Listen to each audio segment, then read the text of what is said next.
Have you ever looked at a can of corned beef and thought, hold on, where's the corn? It's a fair question. There's clearly beef inside, but not a single corn kernel in sight. The name corned beef has confused people for generations because it sounds like it should be some kind of beef and corn dish. But here's the twist. It has absolutely nothing to do with the yellow vegetable we know today. The word corned actually comes from something much older and much saltier. Today, we're breaking down the surprising history behind the name corned beef, how it originated, and why this preserved meat became important around the world, right here on Everyday Things.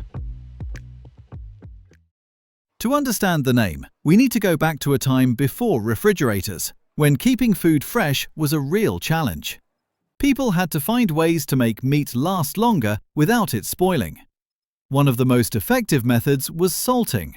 Salt pulls moisture out of meat, slowing the growth of bacteria. But they didn't use fine table salt. Instead, they used large, coarse salt crystals. In Old English, the word corn didn't mean maize. It referred to any small, hard grain or particle. So the corn in corned beef described those chunky grains of salt used during preservation, not vegetables. When beef was packed with these salt corns, it naturally became known as corned beef. This method wasn't just about taste, it was about survival. Before modern refrigeration, salting meat was essential for storing food through long winters or carrying supplies on long journeys. Corned beef became especially common in Ireland and England, where salt preservation was part of everyday life. By the 17th century, Irish corned beef was already being shipped across Europe and to the Americas. Interestingly, while corned beef is often associated with Ireland today, most Irish people at the time couldn't afford to eat it. High-quality beef was mainly produced for export, while locals relied more on pork and vegetables. The version of corned beef we recognize today became popular later among Irish immigrants in America, who finally had access to the meat they once exported. During the 19th century, millions of Irish immigrants arrived in the United States. They brought their food traditions with them, but adapted to local ingredients. Pork was expensive in American cities, while beef was affordable and widely available. Jewish butchers in New York were already selling salted beef, which reminded Irish immigrants of the corned beef they knew. Over time, these cultures blended, and corned beef and cabbage became a popular meal among Irish Americans, especially on St. Patrick's Day. Ironically, what many people now consider a classic Irish dish is actually an Irish-American creation. In Ireland itself, bacon and cabbage were far more traditional than corned beef ever was.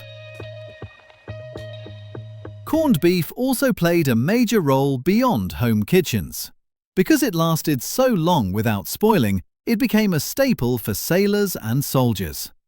During the Age of Exploration, salted meats were essential for long sea voyages.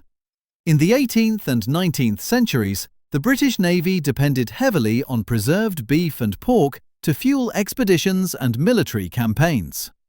Later, during both World Wars, canned corned beef became a common ration for troops.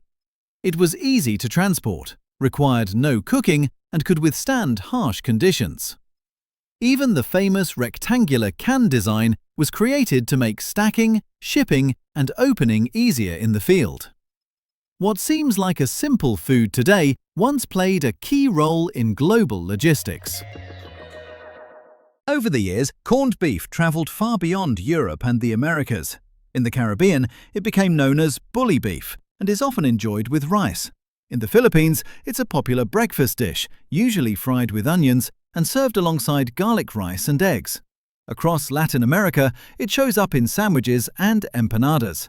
And in Hong Kong, it's commonly mixed into macaroni soup at neighborhood cafes.